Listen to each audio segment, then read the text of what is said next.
Flying Airways Limited is a company which manufactures aircraft parts, engines, sells them to a large multinational companies like Boeing and Airbus.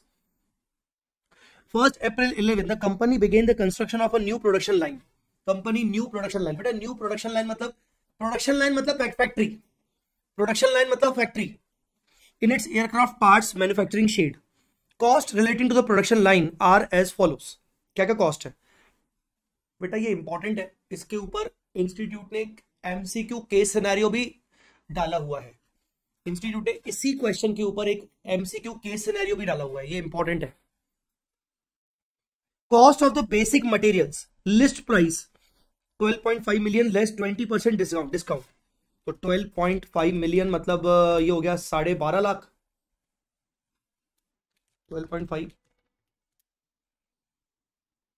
Million है ना, sorry 1 crore 25 lakh minus आपका 20% discount, तो ये हो गया 1 करोड़। हाँ ठीक है। Recoverable goods and service tax incurred not included in the purchase cost. नहीं बेटा, रिकवरेबल है, कैपिटलाइज नहीं होगा। जीएसटी रिकवरेबल है, इनपुट मिलेगा, कैपिटलाइज नहीं होगा। तो 10,000 कैपिटलाइज होगा, 1,000 कैपिटलाइज नहीं होगा। Employment cost of construction staff for the 3 months, 3 महीने कंस्ट्रक्शन करने में लगे, बिल्कुल कैपिटलाइज होगा। Other overheads directly related to construction capitalise होगा। पेमेंट टू एक्सटर्नल एडवाइजर बिल्कुल प्रोफेशनल फीस आपका डैक में आएगा। एक्सपेक्टेड डिसमेंटलिंग बिल्कुल कैपिटलाइज होगा ना, ठीक है। Construction staff was engaged in the production line which took 2 months to make ready for use and brought into use 31st May। ओहो, ऊपर जो कॉस्ट दिया हुआ है वो 3 months का दिया हुआ है, अप्रैल टू जून, और हमारा कंस्ट्रक्शन अप्रैल में शुरू होके 31st मई को खत्म भी हो गया। मतलब जो एम्प्लॉयमेंट कॉस्ट है वो सिर्फ 2 महीने का आएगा। बताओ कितना आएगा? 1200 अगर 3 months का है तो 2 महीने का कितना आएगा? 800। ठीक है, आगे। Other overheads were incurred in the 2 months period. जो ऊपर के अदर ओवरहेड्स है वो 2 महीने के ही हैं। They included abnormal cost of 3 lakh caused by the major electrical fault। abnormal loss नहीं आता है, तो इसमें से abnormal loss माइनस कर दो। 900 में से 300, क्योंकि रुपीज एंड थाउजेंड्स तो आपको ऊपर दिया हुआ है, तो कितना आएगा? 600 आएगा। नलायक को समझ में आ रहा है कि नहीं?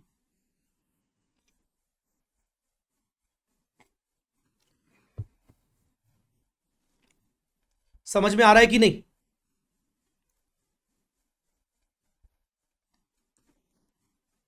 ये सारांश बिल्कुल। अगर जीएसटी का क्रेडिट ब्लॉक होता, मतलब जीएसटी का क्रेडिट अगर हम नहीं लेते, नहीं मिलता, तो हम उसको कॉस्ट में जरूर ऐड करते। इसलिए तो मैं बोलता हूं purchase cost including non refundable duties and taxes. ठीक है, आगे। The production line is expected to have a useful economic life of 8 years। Life 8 years है। At the end of that time flying airway मतलब company was legally required to dismantle the plant in a specified manner and restore its location to an acceptable standard। मतलब cost of dismantling ऊपर दिया हुआ है, dismantling की cost 2000 है। The amount of 2 million मतलब ये 2000 rupees in 1000, उलझना मत। 2000 rupees in 1000 कितना हो गया? 20 लाख। 20 लाख मतलब 2 million mentioned above is the amount that is expected to be incurred at the end of the useful life। appropriate rate of discounting 5% और discount rate आपका factor है 0.68। तो करो 2000 का 2000 मल्टीप्लाई बाय 0.68, ये हो जाएगा 1360 आएगा। 4 years after being brought into use. Production line का टोटल लाइफ कितना है? 8 years। प्रोडक्शन लाइन का टोटल लाइफ कितना है? कहा गया? 8 years। पर 4 साल के बाद क्या होगा? The production line will require a major overhaul, replacement, major overhaul, capitalization to ensure that it generates economic benefits for the second half of the useful life। मतलब टोटल लाइफ 8 years का है, तो उसमें से 4 साल तक तो असेट चल जाएगी। अगले नेक्स्ट 4 years के लिए चलाने के लिए हमें मेजर ओवरहॉलिंग करनी पड़ेगी, मतलब ये एक्सपेंडिचर कैपिटलाइज होगा। The estimated cost of overall at the current price is 3 million. मतलब ये एक सेपरेट कंपोनेंट है, मतलब टोटल असेट जितनी भी होगी उसमें से 3 million would be treated as a separate component, जिसको हम सिर्फ 4 साल में अमोर्टाइज करेंगे। Company computes its depreciation charge on a monthly basis. No impairment of the plant has been occurred by 31 March. Asset आपकी 31 मई 11 में खत्म हो गया, कंप्लीट अवेलेबल फॉर यूज हो गई है। Analyze the accounting implication of the cost related to the production line to be recognized in the balance sheet and profit and loss। Balance sheet में क्या जाएगा, P&L में क्या जाएगा। ठीक है, ये क्वेश्चन अभी हमने जो 107 किया उसी के जैसा है, थोड़ा सा अलग है। ठीक है, तो आइए क्वेश्चन नंबर 112। क्वेश्चन नंबर 112, तो क्या क्या आएगा कॉस्ट में। सबसे पहले calculation of cost of production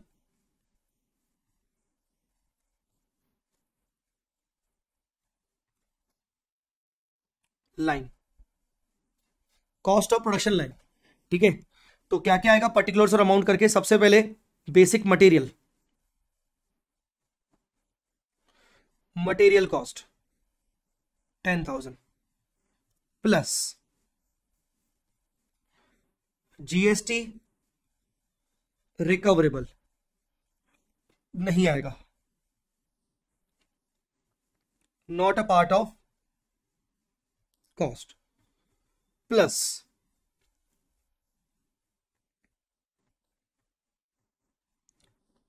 employment cost 2 months का कितना 800,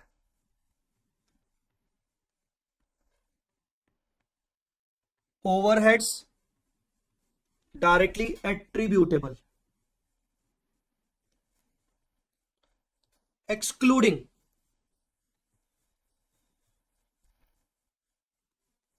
एबनॉर्मल लॉस कितना आएगा 600, 900 माइनस 300। ठीक है, और क्या आएगा एक्सटर्नल एडवाइजर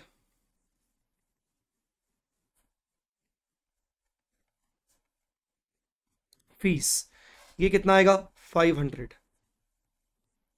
और क्या आएगा present value of dismantling, present value of dismantling कितना आएगा 1360, 2000 मल्टीप्लाई बाय 0.68। अच्छा, rupees in thousands, rupees in thousands. ठीक है, ये आ गया। अच्छा, और क्या आएगा, कोई लोन वगैरह कुछ नहीं है। ठीक है, चलिए टोटल निकालिए कितना आया 10, 800, 600, 500, 1360 कितना आया 13,260। Total cost of production line, total cost of production line. ठीक है, आया समझ में कि नहीं। अब निकालेंगे computation of depreciation and carrying amount.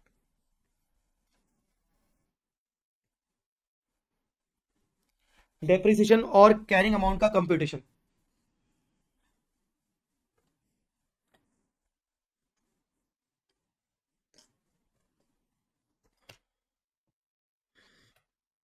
Depreciation और कैरिंग अमाउंट का computation,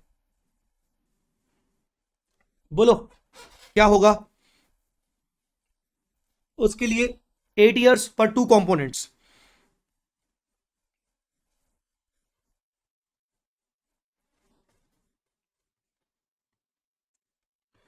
there will be 2 components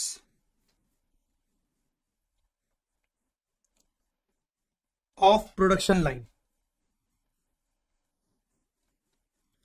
major overhauling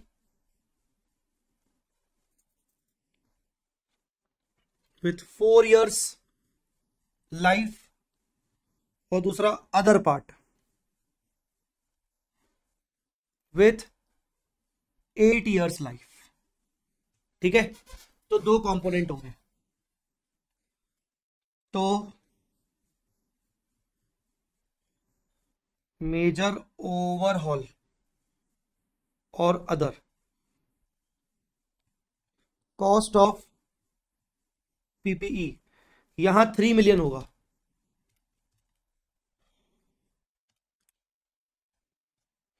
मतलब 3000, बाकी का 10 to 60 यहां। ऐसा सही है कि नहीं? Life 4 years, 8 years, commencement of depreciation, depreciation शुरू कब से करोगे? When the asset is available for use, मतलब 31 मई के बाद। ठीक है, विद इफेक्ट फ्रॉम 1 जून। 1 जून। तो बताओ डेप्रीशिएबल पीरियड कितना होगा? डेप्रीशिएबल पीरियड कितना होगा इन करंट ईयर? 10 months। ये भी 10 months, जून से लेकर 31 मार्च। तो बताओ डेप्रीसिएशन कहां जाएगा? कितना लगेगा? 3000 divide by 4 into 10/12, 625।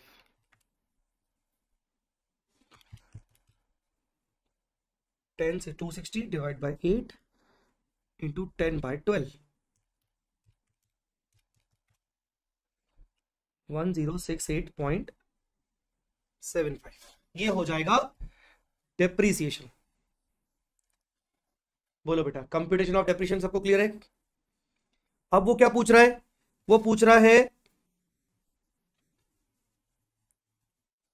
Profit and loss में कितना जाएगा। बैलेंस शीट में कितना जाएगा वो तो हमने निकाल लिया। अब प्रॉफिट एंड लॉस में क्या क्या जाएगा?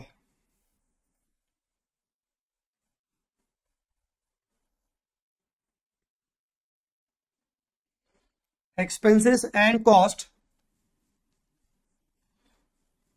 Charge to P and L. P and L में क्या क्या जाएगा? सबसे पहला शुरू से देख के बताइए। नहीं, जीएसटी वगैरह पी एंड एल में नहीं जाएगा। ठीक है, employment cost of June, employment cost 1 month का 400। दूसरा overheads,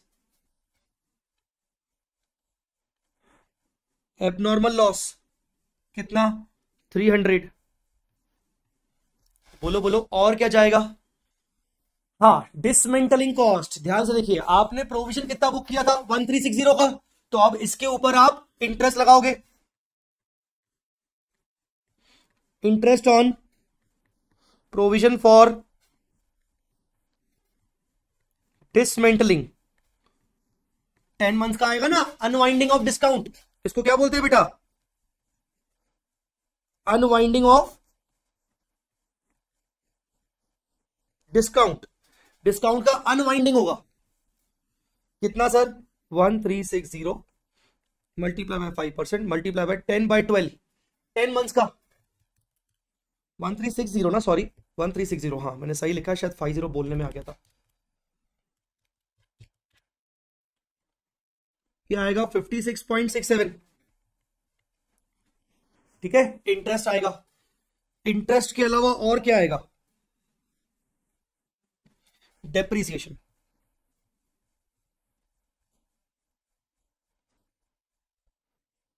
depreciation charge 625, 1068.75, 1693.75।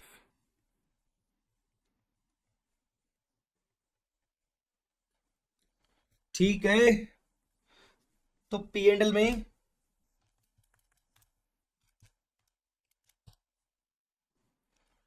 245042, 245042, 245042 P and L में चला गया। बोलो बेटा, क्लियर हुआ? ये था तुम्हारा क्वेश्चन।